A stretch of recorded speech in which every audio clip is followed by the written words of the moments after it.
पहला नशा, पहला खुआं, नया प्यार है, नया इंतज़ार, कर लूँ मैं क्या अपना हाल, ए दिले बेकरार, तू ही बता। आज के पॉडकास्ट में गाना नहीं गाना है। कोशिश ये हो रही है आपको बताने की कि जितना पहला प्यार ज़रूरी होता है उतना ही ज़्यादा पहला जॉब ज़रूरी होता है। और आज के कार्य प्रगति पर पॉडकास्ट के इस एपिसोड में हम यही बात करने वाले हैं कि पहला जॉब क्या इम्पोर्टेंस है, क्या करें क्या नहीं करें। पहली पहली बार आप वर्क प्लेस में गए हो, बॉस से सामना पहली बार हो रहा है, कलीग्स तो पहली बार ही मिल रहे हैं, तो क्या करें क्या ना करें समझ नहीं आ रहा है। और यही समझ को डेवलप करने के लिए जगह भी चेंज हो गई है, प्लेस भी चेंज हो गई है, सब कुछ अलग अलग नया नया लग रहा है। तो एक आप ऑफिस जाके एक नई नवेली दुल्हन की तरह बिहेव ना करें और आपको पता हो कि वहाँ पर क्या करना है क्या नहीं करना है, आप फुली प्रिपेयर्ड हो मेंटली, फिजिकली, स्पिरिचुअली और इमोशनली।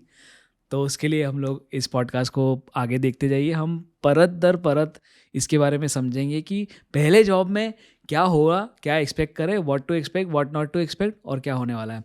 जब आप पहली बार किसी भी जगह पे जॉब में जाते हैं तो ऑब्वियसली एक कोई ना कोई होता है जिसने आपका इंटरव्यू लिया होता है, कोई ना कोई होता है जिसने आपको इवेलुएट किया होता है। इवेलुएट करने के बाद में इस नतीजे पे पहुंचता या पहुंचती है वो कि भाई आप उस कंपनी को या उस पर्टिकुलर ऑर्गेनाइजेशन को ज्वाइन करने के लिए फ़िट हो। तो आप में कुछ उन्होंने देखा है तभी आपको ज्वाइन कराया है।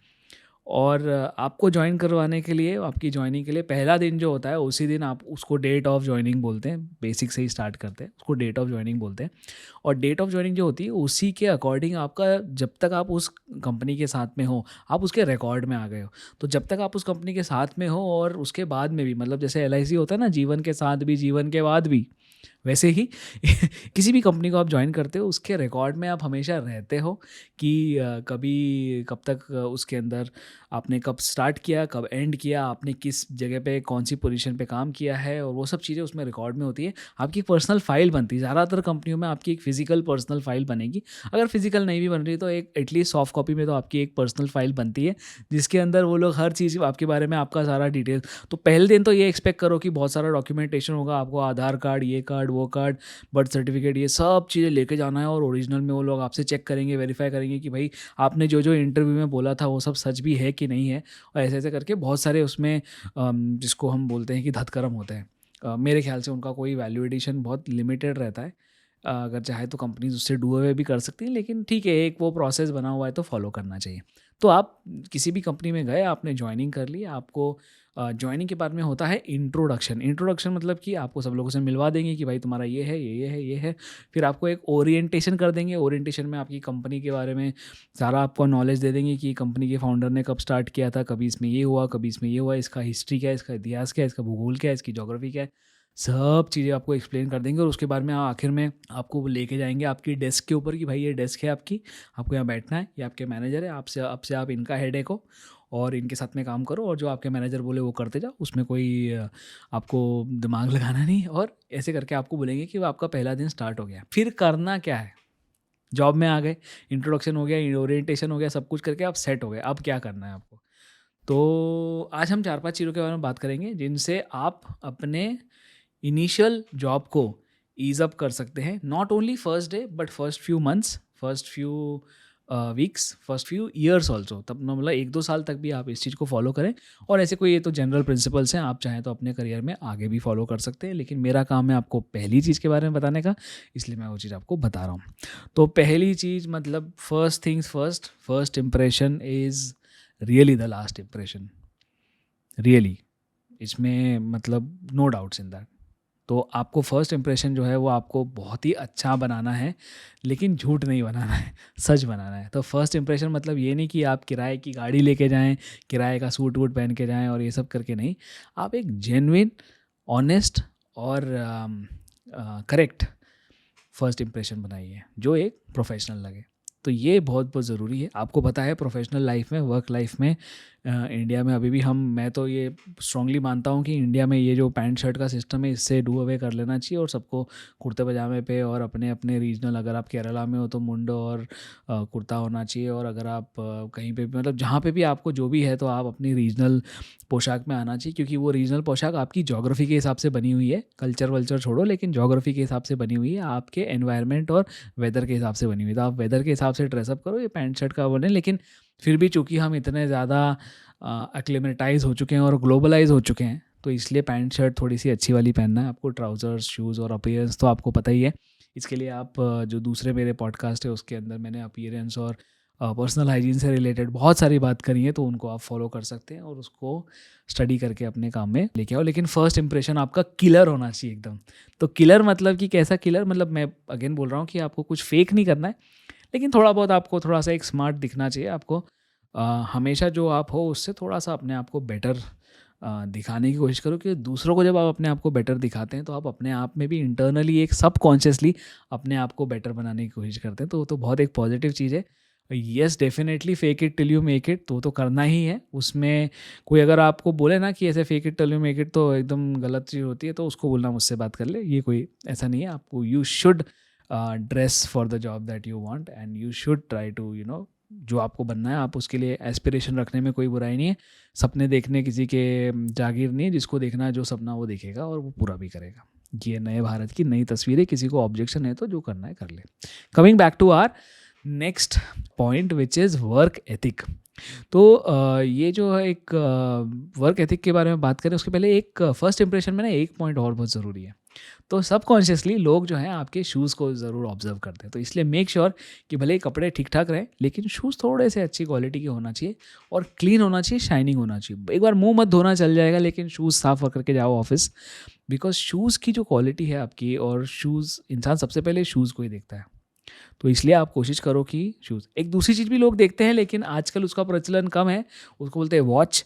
तो पहले के ज़माने में ऐसा हुआ करता था कि आपकी वॉच के थ्रू ही आपको जज किया जाता था, लेकिन आजकल ऐसा कुछ भी नहीं, क्योंकि सबके हाथ में स्मार्ट वॉच रहती है और स्मार्ट वॉच जो है कोई ज़्यादा महंगी नहीं आती है। तो इसलिए वो जो एक सिग्नलिंग होता था उस वॉच के थ्रू, वो आजकल नहीं। क्योंकि पहले लोग जो है वॉच जो है वो अपने पर्सनालिटी के हिसाब से पहनते थे। अगर आप स्पोर्टी पर्सनालिटी तो आप स्पोर्ट्स वॉच रिलेटेड पहनोगे, अगर आप नॉन स्पोर्टी पर्सनालिटी है तो आप नॉन स्पोर्ट वाली वॉच, मतलब सब अपने अपने क्लासी एक अलग टाइप की वॉच पहनते थे। उससे आप काफ़ी एक स्टेटमेंट दे सकते थे, लेकिन अब वो स्टेटमेंट का ज़माना नहीं रहा। फर्स्ट जॉब में बहुत ज़रूरी है कि शूज़ बहुत अच्छे होना चाहिए। और देखो अपनी ये समझते हैं, क्योंकि ये मैं इसलिए बता रहा हूँ ये चीज़, क्योंकि मुझे पता है कि मेरे ऑडियंस में काफ़ी सारे लोग ऐसे हैं जो पहली बार शहर आए हैं और पहली बार कुछ कस्बों में आए हैं या फिर गांव से पहली बार निकले हैं। तो हम जब गांव में रहते हैं ना, तो हम फ्री स्पिरिटेड लोग रहते हैं। फ्री स्पिरिटेड मतलब कि कभी जूते पहनना मतलब शादी ब्याह में एक बार पहन लिए तो पहन लिए, नहीं तो शायद कभी दौड़ भाग कर रहे हैं तो स्पोर्ट शूज़ पहन लिए, लेकिन फॉर्मल शूज़ का कल्चर है ही नहीं हमारे यहाँ पे, और होना भी नहीं चाहिए। कोई हम जूते पहनने वाली जगह नहीं, लेकिन चूंकि हमें एक कॉर्पोरेट एनवायरनमेंट में रहना है, इसलिए हम शायद one of the first times ऐसा होता है कि हम शहर में आके जूते पहनने स्टार्ट करते हैं on a daily basis, on a regular basis. तो इसलिए ये चीज़ बहुत ज़रूरी है कि शूज़ पहनना, पहले तो उसकी आदत डालो और फिर उसके बाद में जब शूज़ पहन के जाओ तो मेक श्योर कि वो हमेशा क्लीन रहे। जूते हमेशा आपके साफ़ होना चाहिए। आर्मी वाले भी लोगों के जूते कभी आपको गंदे नहीं दिखेंगे, क्योंकि उनका डिसिप्लिन जो है ना, उस जूतों से आपका डिसिप्लिन देखते हैं कि भाई आप अगर इतने डिसिप्लिन हो कि अपने जूते रोज़ साफ़ कर सकते हो, तो मतलब आप काफ़ी डिसिप्लिन हो। ठीक है। Coming back to our next point which is work ethic. तो वर्क एथिक जो होता है ना, वो ये चीज़ जो है वो हमने कहीं पे नहीं सुनी होती, और जब हम पहले जॉब में जाते हैं तो हमें कोई बताने वाला नहीं होता, इसलिए मैं बता रहा हूँ आपको। वर्क एथिक का मतलब ये होता है कि आप अपने काम को लेके जो आप एग्जैक्ट जो वर्क आप करने वाले हो, अगर आप सेल्स वाले हो तो सेल्स, मोस्ट प्रॉब्ली आप सेल्स का काम करोगे, तो अगर आप सेल्स को लेके कितने सीरियस हो, सेल्स के बारे में कितना नॉलेजेबल हो और कितने प्रोएक्टिव हो। प्रोएक्टिव मतलब खुद से कितना सीखना चाहते हो, खुद से कितना उसको आपके अंदर एक जज्बा है कि मुझे सेल्स अच्छे से करना है। तो वो चीज़ करने के लिए सबसे पहले आप अपने वर्क एथिक को समझो, कि आपको पूरे टाइम पे ये अपने दिमाग में चलाना है कि मैं अगर सेल्स कर रहा हूँ या मैं जो भी काम कर रहा हूँ या कर रही हूँ, उसमें मैं पूरे टाइम लगा रहा हूँ, मुझे उसके अंदर ही वही मेरा फोकस है, वही मेरा लक्ष्य है। तो वो चीज़ आपको एकदम मेक श्योर करना है कि सब लोग आप वैसा सोचो, और जैसा आप सोचोगे वही आपके एक्शंस में दिखेगा, और वही आपके एक्शंस में दिखेगा तो लोग उसको रियलाइज़ करेंगे और उस चीज़ को अप्रिशिएट करेंगे, स्पेशली आपके मैनेजर्स और आपके सीनियर्स, कि ये जो बंदा है या ये जो बंदी है ये अपने काम के प्रति बहुत स्ट्रांगली बिलीव करता है और सीरियस है और काम करने की कोशिश कर रहा है। इसलिए वर्क एथिक जो है वो बहुत स्ट्रांग होना चाहिए। वर्क एथिक का मतलब एक और चीज़ भी होता है, उसको बोलते हैं हम टाइम। टाइम मतलब वर्क एथिक मतलब कि आप जब अपना समय शुरुआत होता है आपका मॉर्निंग में, ऑफिस का टाइम, और ऑफिस जब तक ख़त्म नहीं होता, उस टाइम तक आप अपनी बाकी सारे जो जीवन की जो बाकी सब चीज़ें हैं उन सबको एक बैक बर्नर पे या लेस प्रायोरिटी पे रखो आप। ये नहीं बोल रहे हैं कि अगर किसी का फ़ोन आ जाए तो नहीं उठाओ, पेरेंट्स को कोई इमरजेंसी है या आपकी फैमिली में कोई, तो ऐसा मत करो, ऐसा नहीं बोल रहा हूँ, लेकिन प्रायोरिटी जो रखना है वो आपको वर्क पे देना है। अगर कोई चीज़ आप बाद में केटर टू कर सकते हो अपने फैमिली रिलेटेड तो वो कर लेना चाहिए, क्योंकि आप अभी नए नए हो, आपको अपने करियर में अपने एक पहचान बनानी है, अपना इंप्रेशन बनाना है। तो एक बार जब तक आप इंप्रेशन नहीं बना लो, आपकी जब तक 10-15 सेंचुरी नहीं हो जाए तब तक आपको कोशिश करना है कि हर मैच में सेंचुरी बने आपकी, आपको वही कोशिश करना। और इसलिए आपको पूरे टाइम अपने आप को कंपटीशन से अलग करने के लिए एक सबसे सही तरीका है कि आप अपने वर्क एथिक पे ध्यान दो, जो कि ये है कि आप कोशिश करो कि अपने टाइम पे आओ, टाइम पे जाने की कोशिश करो और फोकस करो कि काम पे ही फोकस रहे। अगर आप दिन भर किसी और चीज़ पे फोकस नहीं करोगे तो आपका काम समय पे ख़त्म होगा, ये मैं गारंटी करके दे रहा हूँ आपको। उसके बाद में एक और थ्योरी आती है, जो तीसरा पॉइंट है उसको हम बोलते हैं, मेरे बॉस ने मुझे मेरे पहले जॉब में सिखा दिया था, क्योंकि मैं तो था पूरे टाइम पे नॉन फोकस्ड पर्सन था, मैं हाँ अलग अलग चीज़ों में लगा रहता था। इसलिए उन्होंने कहा कि भाई अपने फोकस को, अपने अटेंशन को एक जगह केंद्रित करना सीखो, और ये केंद्रित करने के लिए एक थ्योरी उन्होंने मुझे बताई थी, उसका नाम था एड थ्योरी। एड थ्योरी मतलब अवेलेबिलिटी, इंटेग्रिटी और डिपेंडेबिलिटी। अब ये तो थियोरेटिकल हो गया, आधे लोगों को इसका मतलब भी नहीं पता, मुझे भी नहीं पता था। फिर मेरे बॉस ने जब मुझे समझाया कि अवेलेबिलिटी मतलब कि जब भी आपके बॉस आपसे कुछ काम चाहें तो मेक श्योर कि आप उस काम को करने के लिए अवेलेबल हो। वो तो फर्स्ट स्टेप है। आप बोलोगे सर मैं तो हूँ ही नहीं, मैं तो यहाँ पे अवेलेबिलिटी में नहीं है, तो वो थोड़ा सा इनिशियल स्टेजेस में आपके लिए काउंटर बेनिफिट रहेगा। इसलिए फर्स्ट थिंग अवेलेबिलिटी, आप हमेशा मेक श्योर करो कि आपकी अवेलेबिलिटी रहे। सी देखो, मैं बहुत चाहता हूँ कि हर दुनिया में हर जगह वर्क लाइफ बैलेंस होना चाहिए, और बहुत बहुत ज़रूरी भी है। लेकिन वर्क और लाइफ का बैलेंस तब होता है जब आपके पास में लाइफ हो। जब हम इनिशियल अपनी लाइफ में, अपने करियर के इनिशियल डेज में होते हैं तो हमारी लाइफ नहीं है, हमारा वर्क ही हमारा लाइफ है। क्यों ऐसा क्यों? क्योंकि ना तो आपकी फैमिली है, ना ही आपके बच्चे हैं, ना ही आपकी वाइफ है, ना ही आपका स्पाउस है, ना ही आपका हस्बैंड है, ना आपके, तो आपको समय सिर्फ निकालना है कि अपने फैमिली के लिए, मतलब वाइफ और बच्चों के लिए, और या फिर अपने हस्बैंड और अपने बच्चों के लिए, दैट्स इट। आपको अपनी बाकी की फैमिली के लिए समय निकालने की ज़रूरत नहीं, क्योंकि मुझे नहीं लगता कि किसी के भी पेरेंट्स ये बोलते होंगे कि बेटा काम छोड़ के हमारे पास बैठ जा। नहीं, पेरेंट्स यही बोलेंगे कि हमारे साथ तू 15-20 साल से है, अब अपने काम पे फोकस करो और हमारे बारे में टेंशन मत करो, बिल्कुल बेफिक्र हो, पूरे टाइम काम पे फोकस लगाओ। आपको समय सिर्फ देना है ज़्यादातर अपने वाइफ को और बच्चों को आपको देना पड़ेगा समय, क्योंकि उनको ज़रूरत है आपके समय की। आप अपने पेरेंट्स के साथ में ऑलरेडी वो समय बिता चुके हो, और फिर उसके बाद में आपको पेरेंट्स को डिफरेंट टाइप का आपको क्वालिटी टाइम देना है। ये वाला नहीं, मतलब ये नहीं बोल रहा हूँ कि पेरेंट्स को टाइम मत दो, पेरेंट्स को टाइम देना है, लेकिन पेरेंट्स को टाइम क्वांटिटी में नहीं देना है, क्वालिटी में देना है। अच्छा, coming back to this thing, तो अवेलेबिलिटी के बाद में दूसरा जो पॉइंट है वो आ जाता है इंटेग्रिटी का। इंटेग्रिटी मतलब ऑनेस्टी मतलब कि अगर कोई आपको नहीं देख रहा है, अगर आपके आसपास कोई नहीं और आपको नहीं देख, उस टाइम पे आप क्या काम करते हो, वो आपकी इंटेग्रिटी है। कि अगर आप उस टाइम पे, अगर आप देख रहे हो कि सामने कुछ सामान पड़ा हुआ है और आपने सोचा कि यार मैं ले लेता हूँ इस चीज़ को, तो वो तो इंटेग्रिटी के अगेंस्ट बात हो जाएगी। तो इसलिए जब आपको कोई नहीं देख रहा हो उस टाइम पे आपकी क्या एक्टिविटी और क्या एक्शन होता है, उसको इंटेग्रिटी बोलते हैं। कोशिश करो कि एकदम ऑनेस्ट रहो हमेशा, कोशिश करो कि हमेशा अपने इरादों में परफेक्ट और प्योर लाओ, मतलब अपने एक्शंस में प्योरिटी लाने की कोशिश करो। मिलावट नहीं होना चाहिए कि मैं ये सोच लूँ गलत कर लूँ, एक मतलब किसी का गलत नहीं करना है, अनएथिकल चीज़ नहीं करना है। एटलीस्ट शुरू के ईयर्स में अगर आपने कर दिया ना, जीवन भर के लिए आपके ऊपर एक ठप्पा लग जाएगा कि ये बंदा अनएथिकल है, ये तो बहुत ही, मतलब ये चीज़ नहीं करना है। बाकी सब आप कर लोगे, सब मैं हर चीज़ का सोल्यूशन बता सकता, लेकिन अनएथिकल इमोरल चीज़ों का कोई सोल्यूशन ही नहीं है, मैं भी कुछ नहीं बता सकता आपको। और लास्ट पॉइंट उन्होंने मुझे सिखाया था, उसका नाम था डिपेंडेबिलिटी मतलब कि आप अवेलेबल हो समय पे, आपके पास बहुत सारा समय है, आप पूरा टाइम डेडिकेटेड अपने बॉस को बोल रहे हो कि सर आप काम बोलो मैं करके करेंगे। इंटेग्रिटी भी है कि भाई ईमानदारी से भी काम करूँगा मैं, कोई प्रॉब्लम नहीं सर। लेकिन डिपेंडेबिलिटी मतलब कि अगर कोई काम बोला है तो वो पूरा भी होगा। एक ही होता है कि काम बोला है मैं कर रहा हूँ सर, हो नहीं रहा है, कर रहा हूँ सर, कर रहा हूँ, कोशिश कर रहा हूँ। दूसरा एक है डिपेंडेबल, मतलब काम हो ही जाएगा। मतलब एक बॉस को क्या चाहिए अपने सबॉर्डिनेट से? बस ये ना कि भाई मैं तुझे कुछ काम बोलूँ और वो हो जाए। मुझे बार-बार चिक-चिक नहीं चाहिए, बार-बार मैं आके माइक्रो मैनेज नहीं करना चाहता। बस ये है कि मैं काम बोलूँ और हो जाए। लोग माइक्रो मैनेज कब करते हैं? जब उन्हें लगता है कि यार मैंने काम बोला और मेरे डिज़ायर्ड तरीके से नहीं हुआ, तो शायद मुझे तुझे बताना पड़ेगा कि भाई ऐसा नहीं, ऐसा करना है, ऐसा नहीं, और ऐसा नहीं, ऐसा करने को ही तो माइक्रो मैनेज बोलते हैं। तो वो चीज़ ना हो, इसलिए आप हमेशा डिपेंडेबिलिटी के ऊपर फोकस करो कि क्या आपके बॉस के लिए आप डिपेंडेबल हो कि नहीं हो। हमारी इंडिया टीम में सबसे ज़्यादा डिपेंडेबल पर्सन कौन था? राहुल द्रविड़।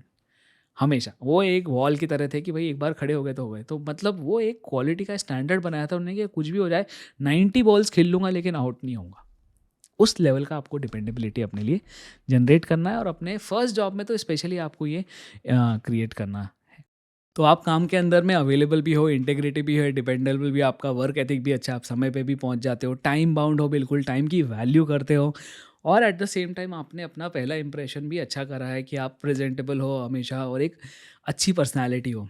फिर उसके बाद में आता है एक नेक्स्ट स्टेप जिसको हम बोलते हैं मिलनसार होना। इसका इंग्लिश वाला वर्ड मुझे पता नहीं है, आपको पता है तो मुझे बताइएगा। लेकिन मिलनसार होने का मतलब सिंपल सा ये है कि आप बातचीत करने में कैसे हो, आपका व्यवहार कैसा है, क्या आपको आपसे बात करके लोग गुस्सा होके भागते हैं, क्या आपसे लोग दूर भाग रहे हैं, और इस तरह का अगर आपका व्यवहार है तो उसके ऊपर थोड़ा सा सीरियसली हार्ड वर्क करो। क्योंकि अगर आप मिलनसार नहीं हो तो फिर कोई आपके साथ काम करना पसंद नहीं करेगा, और काम करना पसंद नहीं करेगा तो टीम में नहीं जाओगे, टीम में नहीं जाओगे तो टीम वर्क नहीं होगा, टीम वर्क नहीं होगा तो बॉस को खामखा ऐसा करना पड़ेगा कि अरे यार ये बंदा अपने काम का नहीं है, टीम में काम नहीं कर सकता। क्योंकि कोई भी इंसान परफेक्ट नहीं है।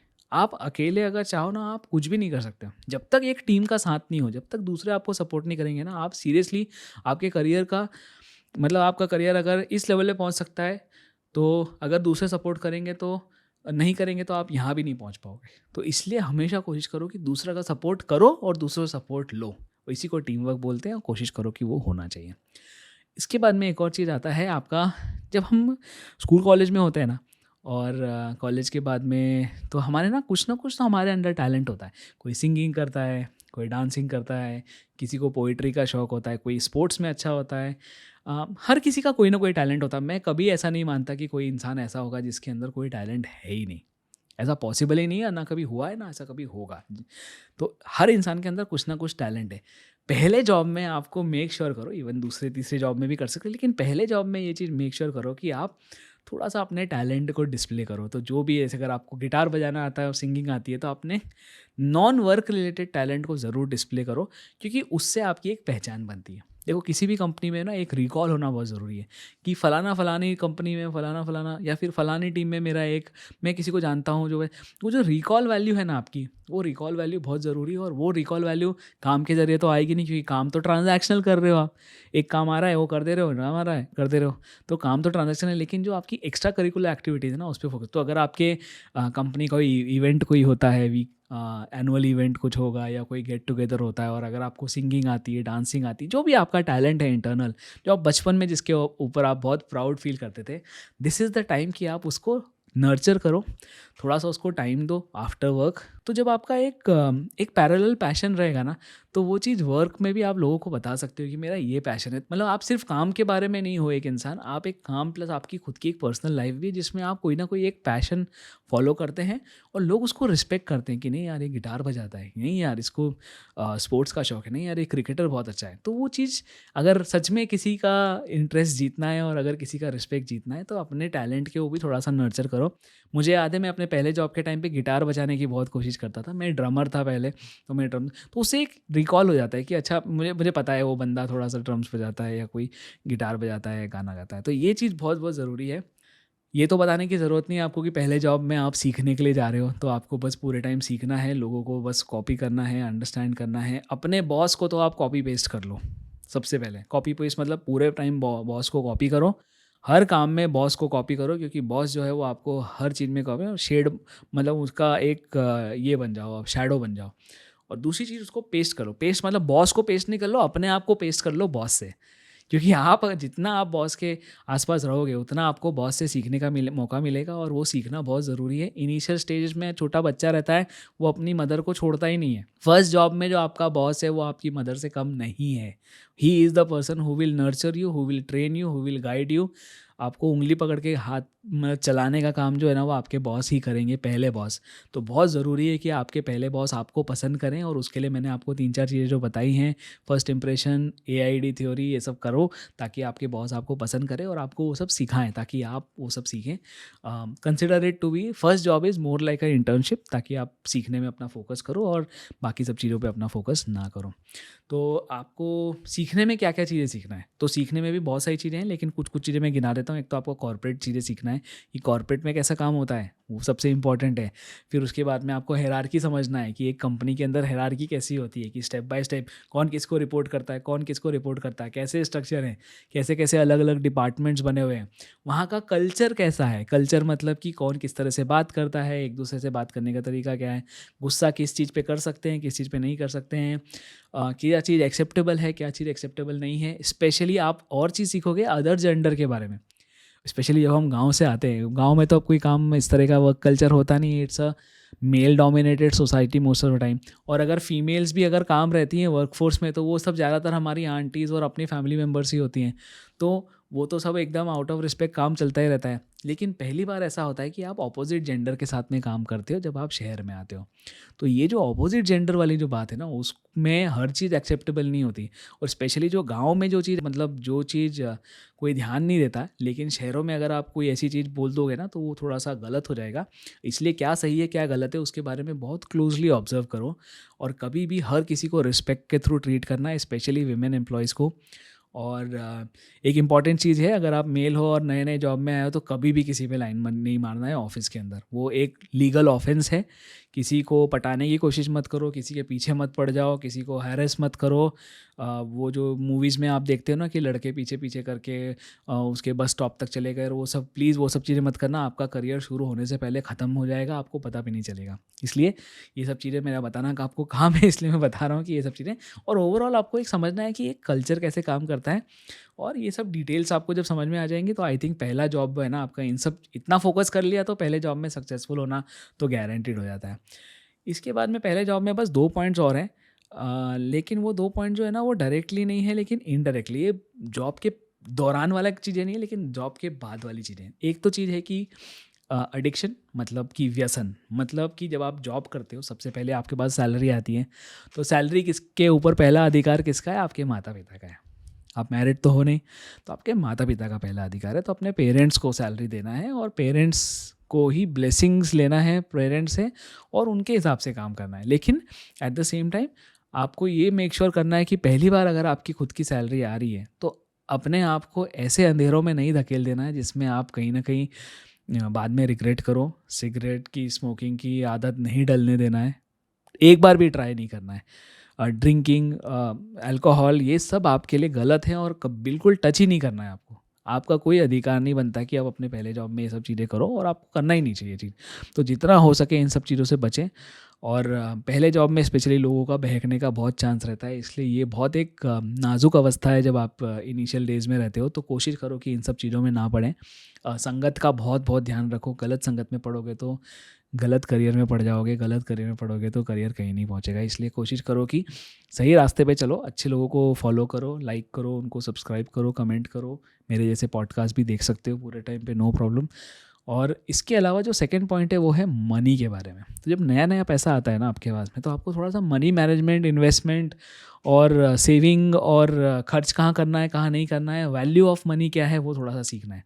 तो जब हम नए नए पैसा आता है ना हमारे पास में, और जब फर्स्ट सैलरी आती है, सेकंड सैलरी आती है, और लगातार हर महीने पैसे आने लगता है ना, तो हम थोड़ा सा एक मोड ऑफ फ्रीडम में चले जाते हैं। उसको बोलते हैं mode of freedom. Mode of freedom मतलब कि मैं ऐसे मोड में चला गया हूँ, मुझको लगता है कि मैं कुछ भी कर सकता हूँ।